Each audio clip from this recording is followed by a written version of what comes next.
Hi, everyone. I'm Elissa Slotkin. I'm honored to have the opportunity to speak tonight. It's late, so I promise to be a lot shorter than what you just watched. I won't take it personally if you've never heard of me. I'm the new senator from the great state of Michigan, where I grew up. I've been in public service my entire life because I happened to be in New York City on 9/11 when the Twin Towers came down. Before the smoke cleared, I knew I wanted to make a life in national security. I was recruited by the CIA and did 3 tours in Iraq alongside the military. In between, I worked at the White House under President Bush and President Obama, 2 very different leaders who both believed that America is exceptional. You can find that same sense of patriotism here in Wyandotte, Michigan, where I'm speaking from tonight. It's a working-class town just south of Detroit. President Trump and I both won here in November. It might not seem like it, but plenty of places like this still exist across the United States. Places where people believe that if you work hard and play by the rules, you should do well and your kids should do better.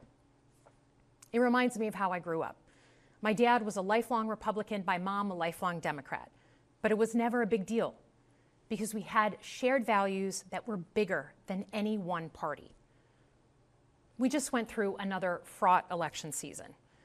Americans made it clear that prices are too high and that the government needs to be more responsive to their needs. America wants change, but there's a responsible way to make change and a reckless way. And we can make that change without forgetting who we are as a country and as a democracy. So that's what I'm going to lay out tonight. Because whether you're from Wyandotte or Wichita, most Americans share 3 core beliefs: that the middle class is the engine of our country, that strong national security protects us from harm, and that our democracy, no matter how messy, is unparalleled and worth fighting for. Let's start with the economy. Michigan literally invented the middle class, the revolutionary idea that you could work at an auto plant and afford the car you were building. That's the American dream. And in order to expand and protect the middle class, we have to do a few basic things. We need to bring down the price of things we spend the most money on: groceries, housing, healthcare. We need to make more things in America with good-paying union jobs and bring our supply chains back home from places like China. We need to give American businesses the certainty they need to invest and create the jobs of the future. And we need a tax system that's fair for people who don't happen to make $1 billion. Look, the president talked a big game on the economy, but it's always important to read the fine print. So, do his plans actually help Americans get ahead? Not even close. President Trump is trying to deliver an unprecedented giveaway to his billionaire friends. He's on the hunt to find trillions of dollars to pass along to the wealthiest in America. And to do that, he's going to make you pay in every part of your life. Grocery and home prices are going up, not down, and he hasn't laid out a credible plan to deal with either of those. His tariffs on allies like Canada will raise prices on energy, lumber, and cars, and start a trade war that will hurt manufacturing and farmers. Your premiums and prescriptions will cost more because the math on his proposals doesn't work without going after your health care. Meanwhile, for those keeping score, the national debt is going up, not down. And if he's not careful, he could walk us right into a recession. And one more thing. In order to pay for his plan, he could very well come after your retirement, the Social Security, Medicare, and VA benefits you worked your whole life to earn. The president claims he won't, but Elon Musk just called Social Security the biggest Ponzi scheme of all time. While we're on the subject of Elon Musk, is there anyone in America who is comfortable with him and his gang of 20-year-olds using their own computer servers to poke through your tax returns, your health information, and your bank accounts? No oversight, no protections against cyber attack, no guardrails on what they do with your private data. We need a more efficient government. You want to cut waste? I'll help you do it. But change doesn't need to be chaotic or make us less safe. The mindless firing of people who work to protect our nuclear weapons, keep our planes from crashing, and conduct the research that finds the cure for cancer, only to rehire them 2 days later, no CEO in America could do that without being summarily fired. Okay, so we've talked about economic security. How about national security? Let's start with the border. As someone who spent my whole career protecting our homeland, every country deserves to know who and what is coming across its border. Period. Democrats and Republicans should all be for that. But securing the border without actually fixing our broken immigration system is dealing with the symptom and not the disease. America is a nation of immigrants. We need a functional system keyed to the needs of our economy that allows vetted people to come and work here legally. So I look forward to the president's plan on that. Because here's the thing. Today's world is deeply interconnected. Migration, cyber threats, AI, environmental destruction, terrorism.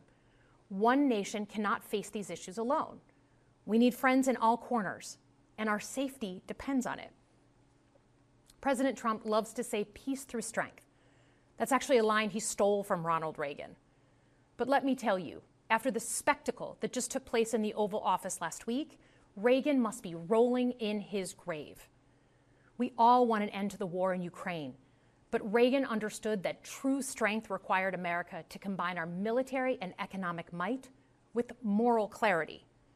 And that scene in the Oval Office wasn't just a bad episode of reality TV. It summed up Trump's whole approach to the world. He believes in cozying up to dictators like Vladimir Putin and kicking our friends like the Canadians in the teeth. He sees American leadership as merely a series of real estate transactions.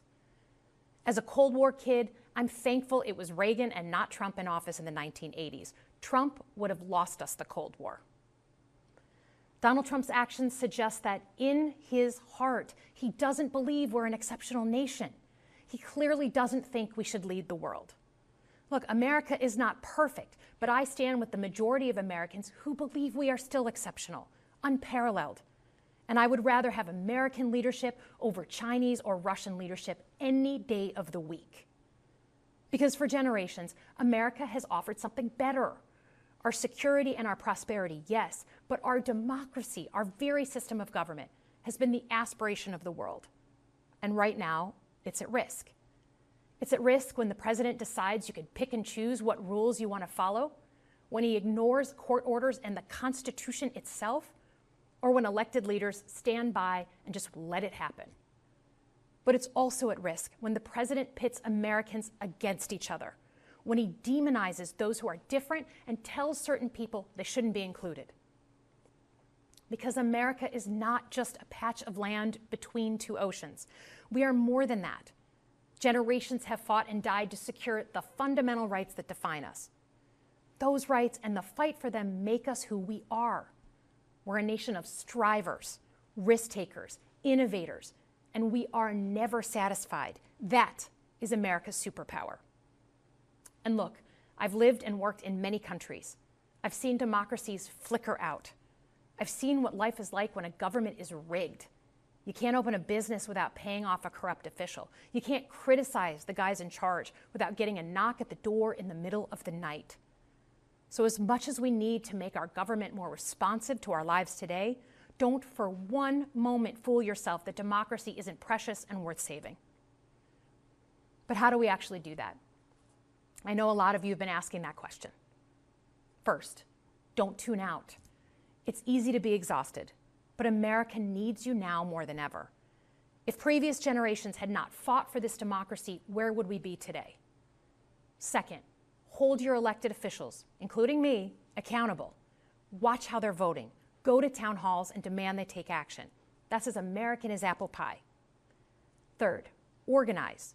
Pick just one issue you're passionate about and engage. And doom scrolling doesn't count. Join a group that cares about your issue and act. And if you can't find one, start one. Some of the most important movements in our history have come from the bottom up. In closing, we all know that our country is going through something right now. We're not sure what the next day is going to hold, let alone the next decade. But this isn't the first time we've experienced significant and tumultuous change as a country. I'm a student of history, and we've gone through periods of political instability before. And ultimately, we've chosen to keep changing this country for the better. But every single time, we've only gotten through those moments because of two things: engaged citizens and principled leaders. Engaged citizens who do a little bit more than they're used to doing to fight for the things that they care about, and principled leaders who are ready to receive the ball and do something about it. So thank you tonight for caring about your country. Just by watching, you qualify as engaged citizens. And I promise that I and my fellow Democrats will do everything in our power to be the principled leaders that you deserve. Good night, everyone.